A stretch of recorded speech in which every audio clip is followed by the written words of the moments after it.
Hello दोस्तों, नमस्कार। कैसे हैं आप? चलिए शुरू करते हैं। आज हम एक्सरसाइज 1.2 करेंगे। हमने एक्सरसाइज 1.1 कंप्लीट कर लिया है और आज हम एक्सरसाइज 1.2 करने से पहले कुछ मूलभूत जानकारियां फिर से हासिल कर लेते हैं। जैसे कि हमने बताया था आपको अभाज्य संख्या के बारे में कि क्या होती है अभाज्य संख्या। एक बार और इसके बारे में जानते हैं। अभाज्य को इंग्लिश में बोलते हैं प्राइम। क्या बोलते हैं? Prime number. ठीक है, प्राइम नंबर। ये क्या होता है पहले इसके बारे में जानते हैं।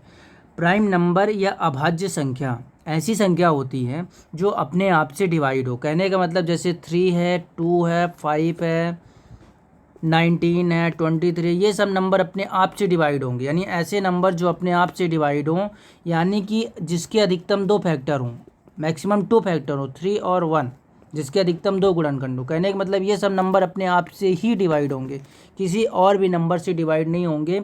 वो अभाज्य संख्या कहलाती है, यानी कि प्राइम नंबर कहलाता है।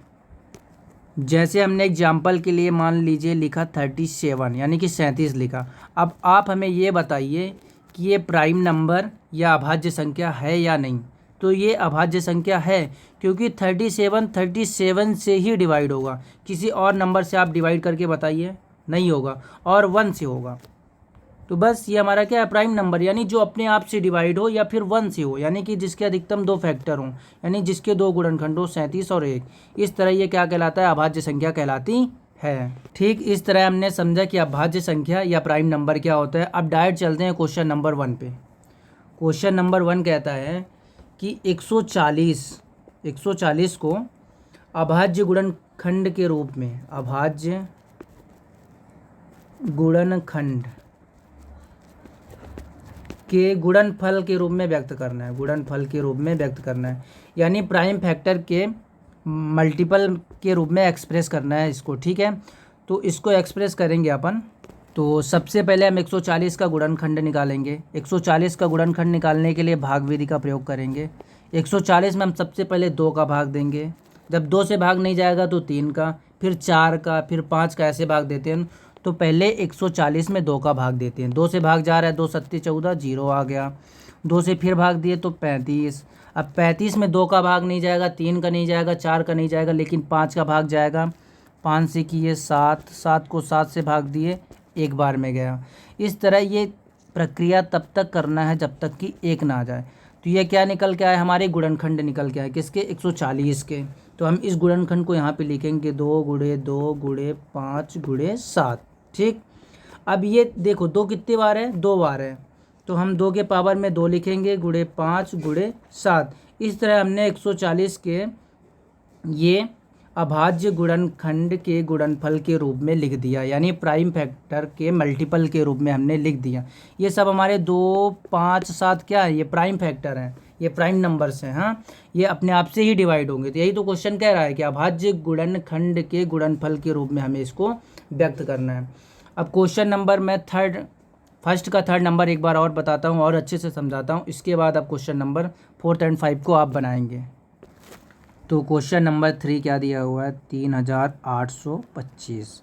इसको क्या करना है? अभाज्य गुणनखंड के गुणनफल के रूप में हमें व्यक्त करना है। सबसे पहले इसके हम गुणनखंड निकालेंगे रफ में। 3825 ऐसा लिखेंगे। अब देखेंगे क्या ये 2 से डिवाइड होगा? नहीं होगा, क्योंकि इसके अंत में लास्ट में इवन नंबर नहीं है, 5 है, ऑड नंबर है। चलो 3 से ट्राई करते हैं। 3 से डिवाइड दिया, 3 से 3 एक बार, 8 को 3 दूना 6, 3 7 21, 3 5 5, 3 से डिवाइड होगा। फिर से इसको 3 से ट्राई करते हैं। 3 चौको 12, 3 दूना 6 और 3 5 15, 3 से डिवाइड हो गया। फिर से देखते हैं इसको। अब ये 3 से नहीं होगा, क्योंकि 5 से करते हैं। ठीक है, 5 से, 5 8 40, 5 25। फिर इसको 5 से करते हैं 17, और 17 को हमने किया एक बार, 17 एक कम। ठीक है, यहाँ पे 17 लिखा हुआ है। तो इस तरह हमने क्या किया? इसके अभाज्य गुणनखंड, पहले इसके हमने क्या किया? गुणनखंड निकाला। क्या क्या गुणनखंड निकल के आए? देखो, 3 गुणे 3 गुणे 5 गुणे 5 गुणे 17। ठीक, अब देखना है 3 कितनी बार लिखा हुआ है? 2 बार। तो 3 को हम 2 बार लिखेंगे।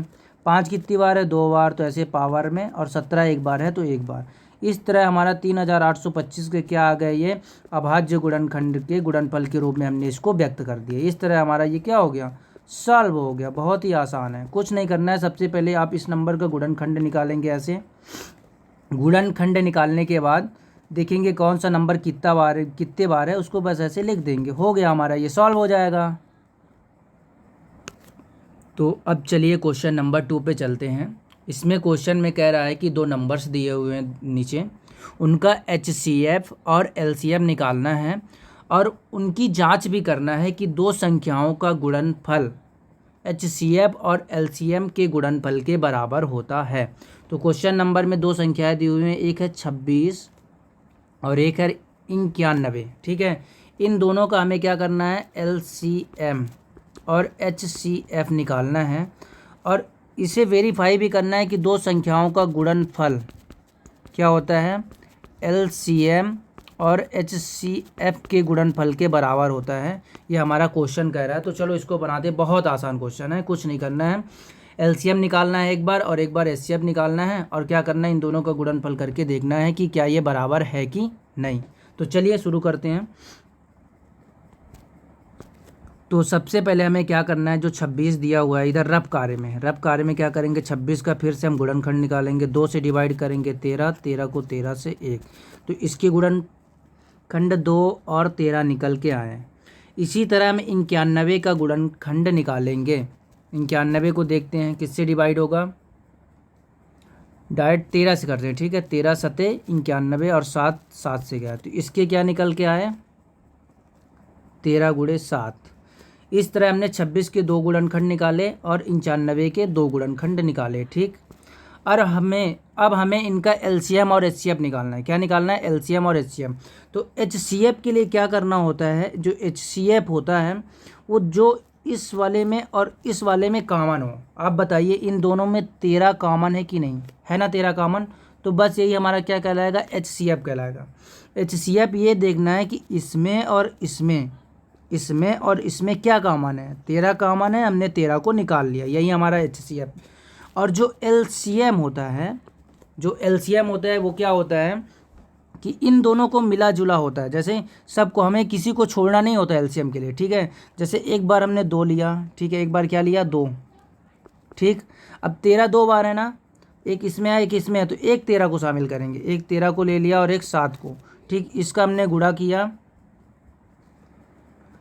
13 दुनाई 26 गुणे 7, 7 छम 42 की 2 हासिल आए 4, 7 दुनाई 14 4 18। तो इस तरह हमारा इसका क्या आ गया, LCM 182 आ गया। ठीक, ये हमने इसको ऐसा करके देखा। सबसे पहले दो नंबर लिखेंगे 26 और 95। 26 का गुणनखंड निकालेंगे, ये गुणनखंड आया 2 गुणे 13। ठीक, गुणनखंड निकालने के बाद किया 95 का भी हम गुणनखंड निकाले, 13 और 7 आए, दोनों को ऐसे लिखा। यहाँ पे इन दोनों में HCF के लिए क्या करेंगे, HCF के लिए दोनों में कॉमन देखेंगे, दोनों में क्या कॉमन है, 13, तो हमने 13 को लिया। ठीक, और LCM के लिए क्या करना है, इसमें 2 लिया, 7 लिया और 13 को शामिल किया, 2 गुणे 13 गुणे 7, इस तरह हमारा ये LCM और ये HCF आया। अब देखना है आगे क्या करना है। ठीक है, आगे क्या करना है, वेरीफाई करना है। क्वेश्चन में बोल रहा था कि दो संख्याओं का गुणनफल क्या होता है कि HCF और LCM के गुणनफल के बराबर होता है। ये क्वेश्चन में दिया था। दो संख्याएं हमारी क्या थी, 26 थी, एक संख्या 26 थी और दूसरी संख्या क्या थी, 95 थी। बोल रहे कि इनका गुणनफल HCF और LCM, HCF हमारा क्या आया था, 13 आया था और LCM कितना आया था, 182 आया। तो हमें क्या करना है, ये जो दो नंबर हैं इनका गुणा करके देखना है, जो भी गुणा करके यहाँ पे आएगा उसी प्रकार इनका भी गुणा करके देखना है, जो भी गुणा यहाँ पे आएगा ये वाला और ये वाला आपस में क्या होना चाहिए, बराबर होना चाहिए। ये हमें करके देखना है। तो चलिए करके देखते हैं। 26 × 91 का ये सब रफ कार्य में करना है, ठीक ना, गुणा वाला कार्य।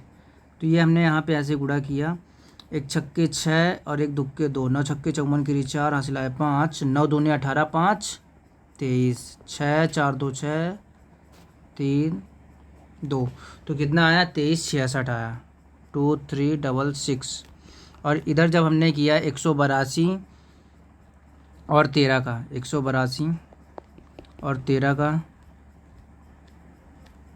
3 दुनाई 6, 3 अट्ठे 24 की 4 हासिल आए 2, 3 एक कम 3 2 5, एक दुक्के एक अट्ठे एक एक कम छः, 4 2 6, 8 5 13, 1 1 2 23 66 ये भी आया, यानी 2366 ये भी आया, 2366 ये भी आया। ये देखिए इस तरह हमने करके देखा कि इन दोनों नंबर का जब आपस में मल्टीप्लाई किया और जब एचसीएफ और एलसीएम का मल्टीप्लाई किया तो ये दोनों नंबर आपस में क्या हो रहे हैं, बराबर हो रहे हैं। तो इस तरह हमने क्या किया, वेरीफाई कर लिया। ठीक इस तरह हमने क्वेश्चन नंबर 2 का फर्स्ट नंबर किया। सेकेंड और थर्ड नंबर भी क्वेश्चन इसी तरह बनाना है। ठीक है, तब तक के लिए धन्यवाद।